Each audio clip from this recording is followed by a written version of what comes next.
Olá pessoal, tudo bem com vocês? Eu estou gravando esse vídeo daqui porque me informaram que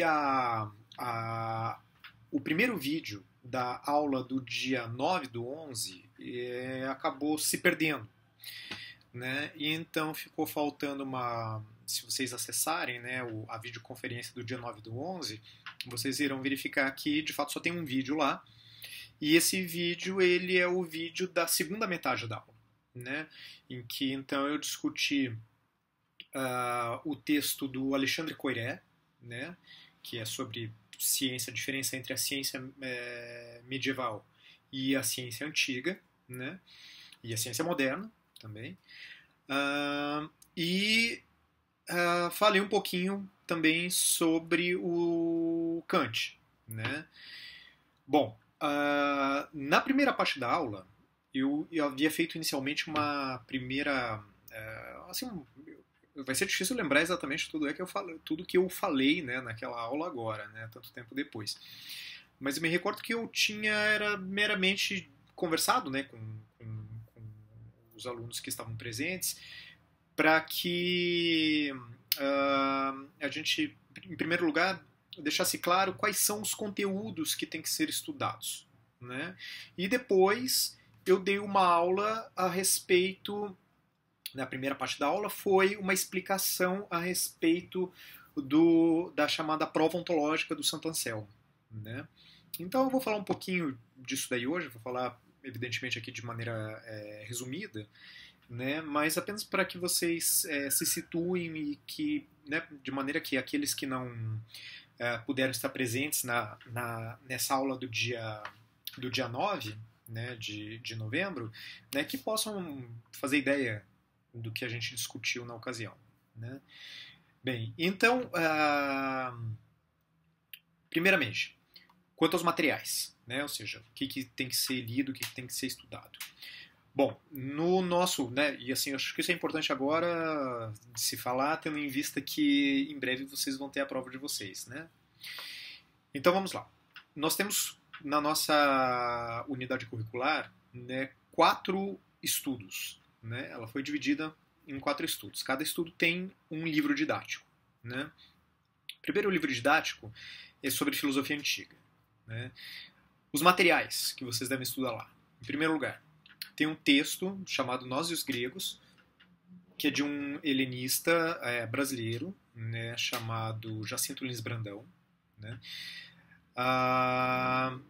Tem, em segundo lugar, um filme, né, do Rossellini, chamado Sócrates, né? E tem uma palestra de um professor de filosofia antiga da USP a respeito desse filme, do Sócrates, né? Então, os tópicos de filosofia antiga, vocês têm que estudar isso tudo, tá? Então, assim, o estudo 1, vocês têm esses materiais, né? Bom, sobre isso eu não falei na aula, porque, assim, na nossa primeira aula lá do finalzinho de setembro ainda, né, eu já tinha comentado algumas coisas a respeito justamente dos gregos e tal, então, assim, eu acho que isso, assim, a gente poderia deixar de lado, uma vez que o tempo era escasso, né? Bom, então, estudo 1 tem esses 3 materiais, né? Um texto e 2 vídeos, né? Um filme, né, e uma entrevista, tá? Então vejam esses assuntos, né? O primeiro texto ele trata né, assim, da herança conceitual e cultural grega, né, que chegou aos nossos dias, né? A herança que nós carregamos conosco. O filme Sócrates, ele relata de maneira bastante fiel, né, uma série de passagens da vida do Sócrates, né, ilustradas a partir de temas que aparecem nos diálogos platônicos, né, e a palestra, né, com o especialista em filosofia antiga da USP, que é o professor Roberto Bolzani, ela faz essas referências, né, costura essas referências entre o filme e os diálogos do Platão, né? Então, vocês têm que estudar isso em primeiro lugar. Em segundo lugar, nós temos o estudo 2, que é dedicado à filosofia na Idade Média, né? O nosso eixo, assim, o nosso foco é a relação entre fé e razão na Idade Média, né? Bom, então, em primeiro lugar, nós temos o texto chamado Proslógio, do Santo Anselmo, né, sobre o qual eu vou falar um pouco daqui a pouco. E temos também um texto do Alexandre Coiré, né, chamado Platão e Galileu, né, que aí trata sobre assim, as diferenças que aconteceram na passagem da filosofia medieval, né, e da ciência medieval para a filosofia moderna e a ciência moderna, né. Bom, um comentário sobre esse texto vocês vão encontrar na segunda parte da aula, né, que é a parte que não foi perdida da aula do dia 11. Né? Então eu recomendo que vocês assistam isso. Né? O nosso terceiro livro didático, né, o estudo 3, é dedicado à filosofia moderna. Bom, aí nós temos então dois materiais. Nós temos, em primeiro lugar, um texto do Pedro Costa Rego, né, chamado Kant, a Revolução Copernicana em Filosofia, né, na filosofia, né, que eu acho que é um texto que, claro, não é um texto filosófico, é um texto assim naturalmente difícil, né, por ser um texto de filosofia, mas o autor procura explicar, eu acho de uma maneira bastante assim, mais clara possível, né, aspectos importantes do pensamento kantiano, né, do pensamento kantiano no que diz respeito, né, à crítica da razão pura, né, ou seja, a obra que é analisada é especificamente essa, aí nesse texto. Né. Bom, vocês têm também o prefácio da segunda edição da Crítica da Razão Pura, né, do Kant, que vocês também devem ler e que complementa esse primeiro material. Né. Na aula do dia 9, que sobrou, que está aí carregada, né, tem uma explicação minha sobre alguns aspectos importantes da filosofia kantiana. Tá? Então também recomendo que vocês assistam a isso. Bom, nós temos ainda daí o estudo 4, né, que é o que está vigente agora, né, ainda está aberto o fórum de discussão, né, que é dedicado então à filosofia contemporânea. Né? Bom, ali vocês têm basicamente dois materiais. Né? Vocês têm, em primeiro lugar, uma palestra com um filósofo e educador chamado Silvio Galo, né? Que trata de Foucault, né? E procura pensar, né, assim, consequências do pensamento Foucaultiano para o problema do ensino da filosofia. Né? E o Silvio Galo ele trabalha, sobretudo, né, elabora, sobretudo, o conceito Foucaultiano de espiritualidade. Né? Espiritualidade que não tem nada a ver aqui com rezar, com fazer meditação, não é isso. Né? É um conceito específico do Foucault. Né? Bom, o outro material é um texto do próprio Foucault, que é o texto, né, de um livro dele chamado A Hermenêutica do Sujeito, né, que é o texto a partir do qual o Silvio Galo elaborou a sua palestra. Né? Ou seja, a palestra do Silvio Galo trata desse texto sobretudo. Né? Trata também de outros, mas esse é o texto principal da palestra dele. Né? Então, o objetivo é que vocês, né, vejam um comentador de Foucault, né, discutindo questões que eu acho que são questões interessantes, né, porque são questões que fazem a gente pensar justamente na nossa prática de docência, né, e texto do próprio Foucault, né, que, enfim, é um autor importante do pensamento contemporâneo. Né, me parece que ele é um autor que ilustra bem o que pode ser o pensamento contemporâneo. Né. Bom, então, os nossos materiais são esses. E então, agora, quando vocês forem se preparar para a prova que a gente vai ter na quinta-feira, vocês devem estudar todos esses materiais. Né? Bom, eu vou falar então um pouco agora, né, de maneira bastante resumida, né, sobre o assunto que nos ocupou lá no primeiro horário, né, da aula do dia 9 do 11, né, antes do intervalo.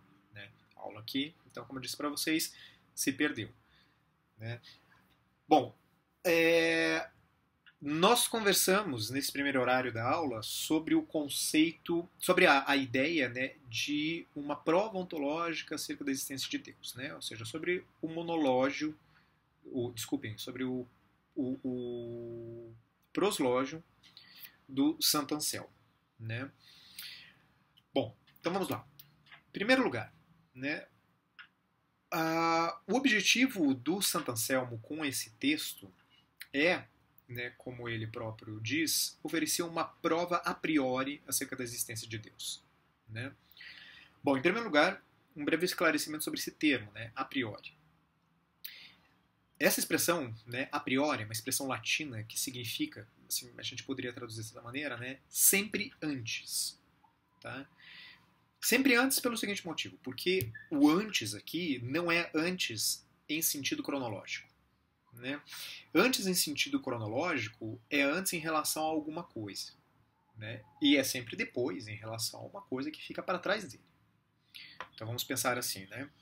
Se eu tenho os instantes, né? Assim, vamos pensar em termos de segundos, né? Um instante 0 segundo, instante 1 segundo, instante 2 segundos, né? O instante 1 segundo é anterior em relação ao 2, né? Ao 2 segundos, né? Mas ele é posterior em relação ao 0 segundos, né? Então, veja, se nós dizemos que alguma coisa é antes em sentido cronológico, ela sempre vai ser antes de algo, né? Mas depois de algo, né? A expressão a priori, ela significa alguma coisa que é sempre antes. Tá? Então não é antes em sentido cronológico. É antes, a gente pode dizer assim, em sentido lógico ou até ontológico. Né?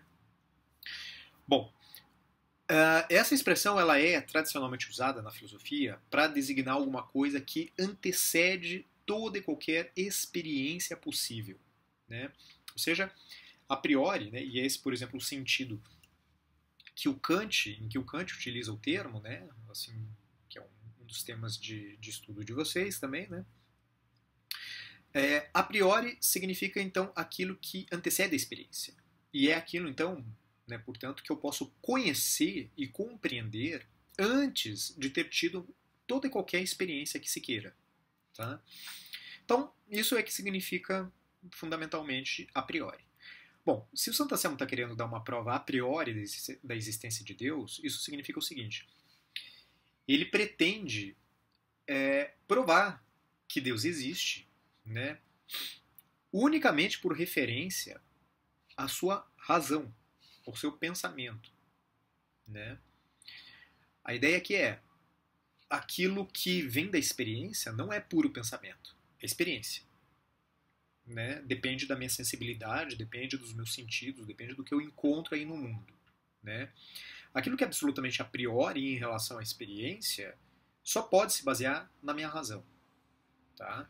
Então o que o Santo Anselmo quer fazer é isso. Ele vai dizer, olha, eu não vou olhar para o mundo e, por exemplo, a partir da beleza do mundo, da ordem do mundo, né, concluir pela existência de Deus. Isso seria um argumento a posteriori da existência de Deus.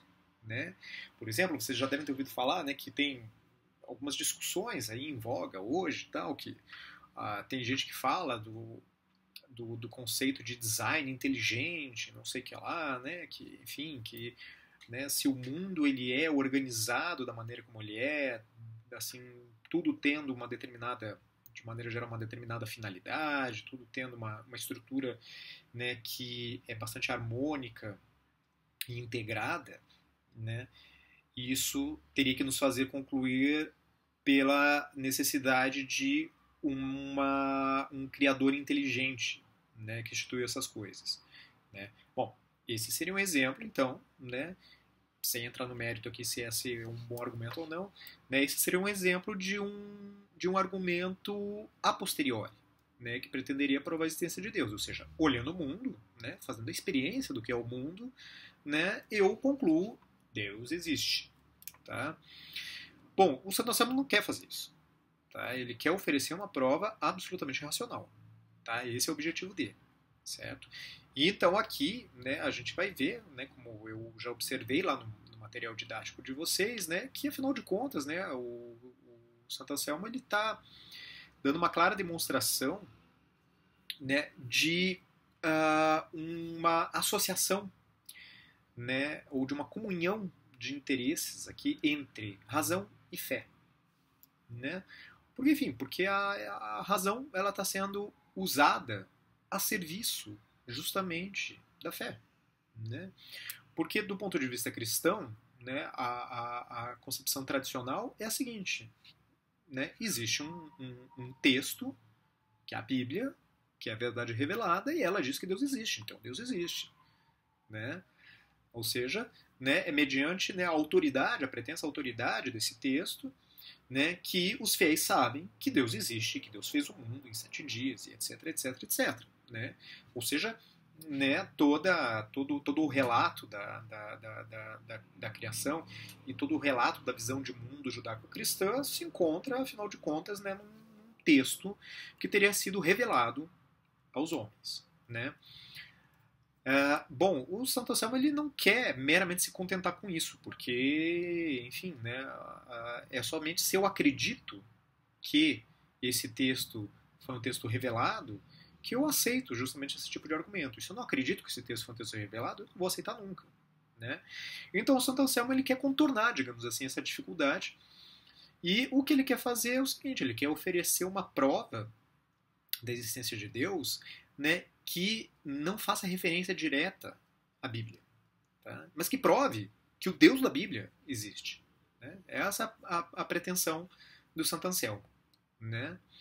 Bom, esse tipo de prova, né, que ele elabora, ele vai chamar isso de um argumento, né?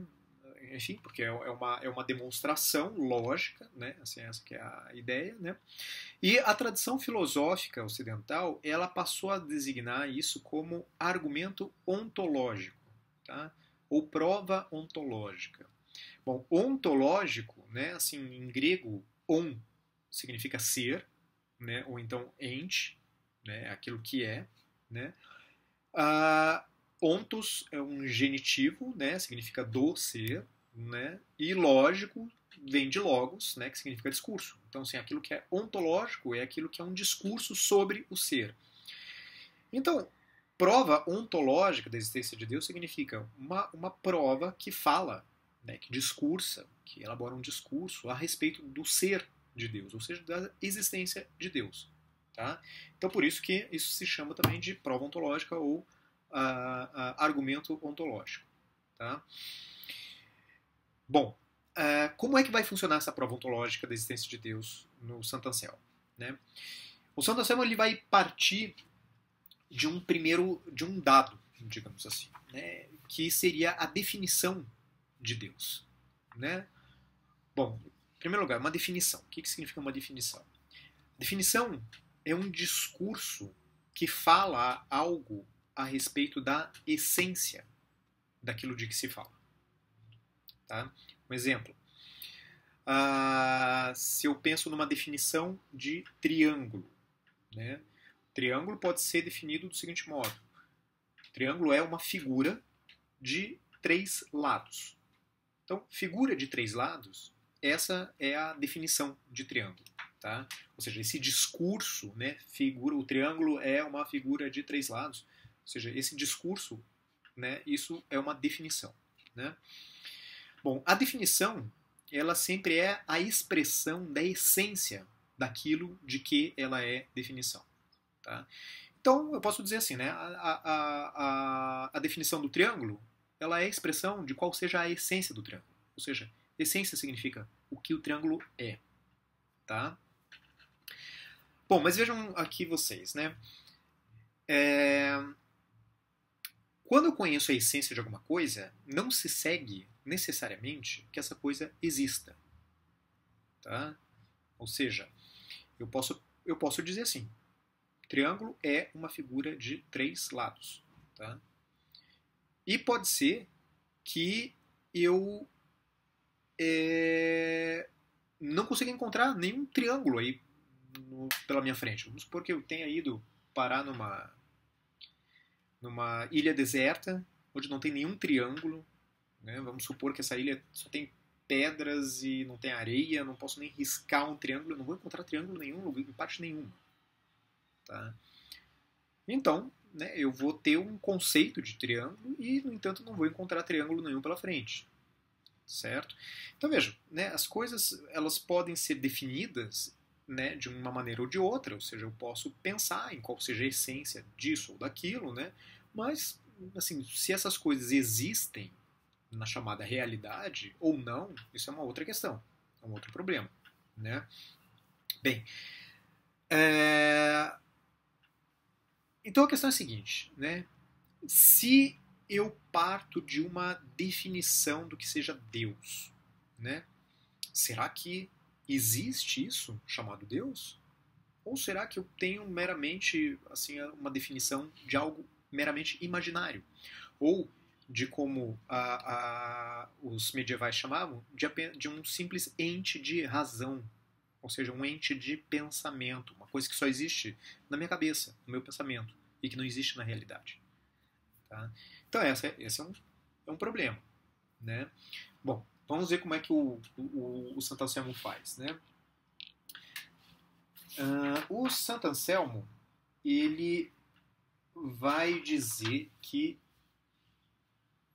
qualquer pessoa consegue entender a seguinte definição, né? Que Deus é o ser do qual não é possível pensar nada maior. Né? Então, definição de Deus, né, é esse discurso. Ser do qual não é possível pensar nada maior. Né? Essa seria, então, a expressão, né, linguística, né, da essência de Deus. Tá? Bom, o que significa isso? Né? O que significa aqui maior? Né? Assim, como assim? Né? O ser do qual não é possível pensar nada maior. Né? Que Deus é grandão, é enorme. Né? Maior aqui significa, né, aquilo que é mais elevado em termos de dignidade. Né? De dignidade, digamos assim, né? A ideia seria essa, ontológica. Né? Ou seja, a ideia aqui é a seguinte, né? A esse ente chamado Deus, né, não podem faltar nenhuma caracterização positiva, nenhum predicado positivo. Tá? Ou seja, né, um ente do qual não é possível pensar nada maior não pode ser caracterizado por uma falta ou por uma imperfeição. Né? Todos os predicados positivos têm que convir, têm que poder ser atribuídos a esse ente. Então, por exemplo, Deus tem que ser inteligente, ele não pode ser privado de inteligência, senão ele não seria o que de maior poderia ser pensado. Ele não pode ser, ele tem que ser onisciente, né? Ele não pode ter uma compreensão meramente parcial das coisas, a compreensão dele tem que ser total. Né? Ele é onipresente, ele não pode estar presente unicamente em um lugar, ele tem que estar presente em todos. Né? Ele tem que ser, enfim, perfeito. Né? Essa aqui é a ideia aqui por detrás dessa definição do Santo Anselmo. Né? Ser do qual não se pode pensar nada maior, né? Não é possível pensar nada maior. Isso significa Deus é um ente caracterizado pela perfeição. Né? Ele tem que possuir todos os atributos. Né? Bom, a questão então fica sendo a seguinte, né? Tá, ok, entendi a definição, né? Entendi qual é a essência de Deus. Mas será que existe isso na realidade? Ou será que isso existe apenas no meu pensamento? Será que Deus existe independentemente do meu pensamento também, assim como ele também tem um modo de ser, digamos assim, no pensamento, na medida em que eu compreendo o que significa essa definição dele? Né? Essa é a questão. Tá? Então vejam, o que o argumento ontológico pretende fazer é dar um salto, digamos assim, daquilo que existe meramente na nossa razão para a realidade. Né? Bom, então, para a gente resumir a história toda aqui, né, o raciocínio do Santo Anselmo vai ser o seguinte, né? Bom, se Deus tem todos os predicados possíveis, todos os predicados positivos possíveis, se ele não pode ser caracterizado por uma falta, se ele é um ente perfeito, a existência tem que necessariamente convir a ele, né? Ou seja, tem que necessariamente pertencer a ele. Ou seja, ele tem que existir. Por quê? Porque se a existência faltasse a ele, ele não seria aquilo que de maior pode ser pensado.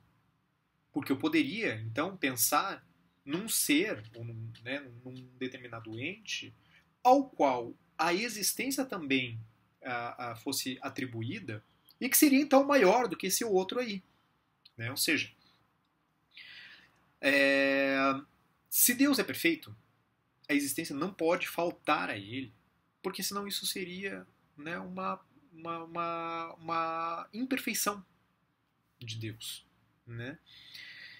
Então, se eu entendi bem o conceito de Deus, seria contraditório eu dizer que Deus é apenas um ente de pensamento.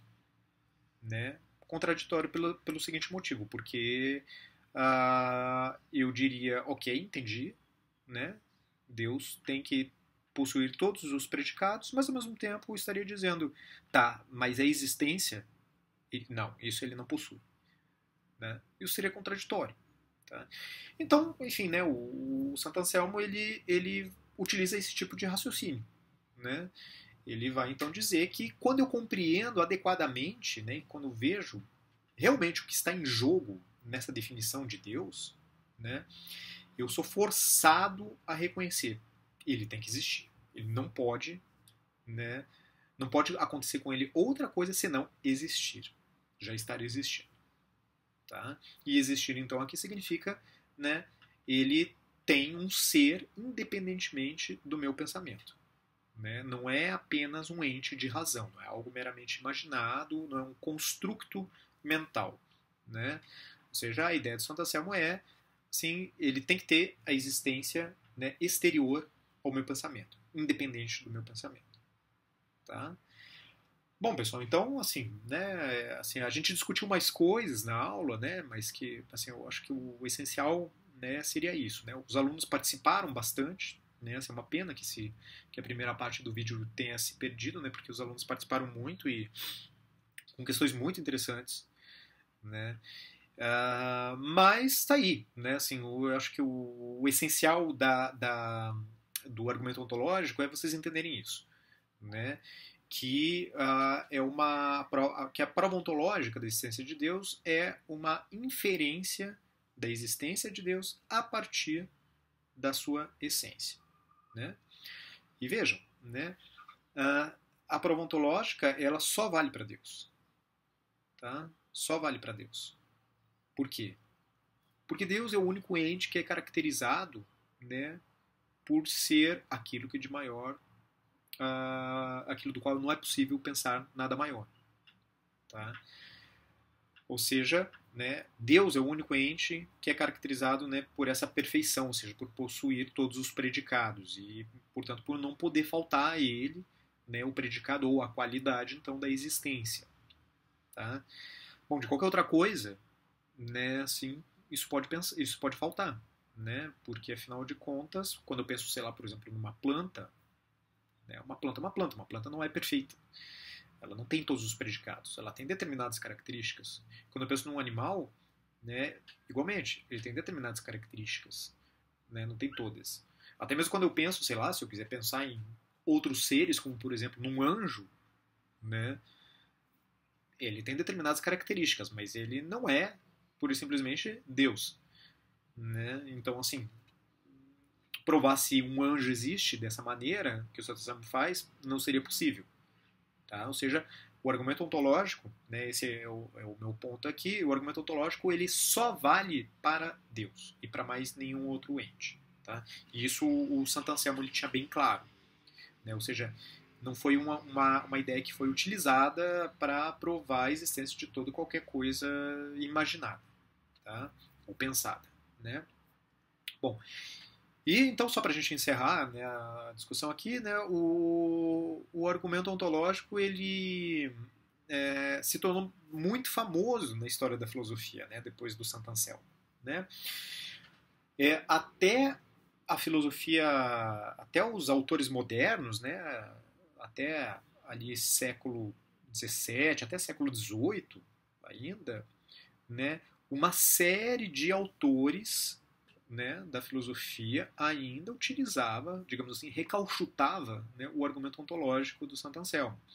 Recauchutava, eu estou dizendo, né, porque assim, utilizava, modificando um pouquinho aqui, um pouquinho lá e tal, não sei o que lá, mas assim, né, Deus, mesmo por pensamento moderno, né, sobretudo até o século XVIII, né, assim, uma prova da existência de Deus é uma coisa absolutamente central, tá?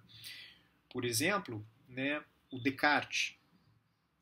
Né, o Descartes muitas vezes ele é pintado, né, assim, como se fosse um autor que tivesse rompido completamente com o pensamento medieval e instituiu um novo modelo de homem que não tem mais nada a ver com aquele homem medieval, etc, etc. O mundo medieval seria, né, teocêntrico, o mundo cartesiano seria antropocêntrico, né? Bom, isso não é completamente verdadeiro, né? Por quê? Porque vejam só, Descartes, né, num texto que é o seu principal texto filosófico, né, que é um texto chamado Meditações de Filosofia Primeira, né?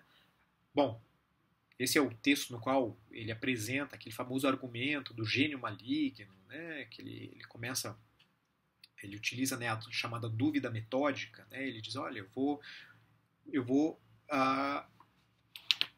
desconsiderar tudo aquilo que pode apresentar a menor dúvida, como se fosse falso, ainda que eu não tenha provado a falsidade, porque eu quero encontrar conhecimentos que sejam absolutamente certos, né?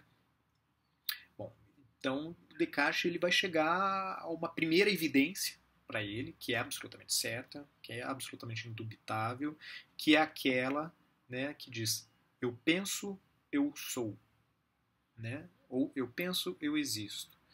Né? E que num outro texto dele, né, no Discurso do Método, tem uma formulação um pouquinho diferente. Né? Penso, logo existo.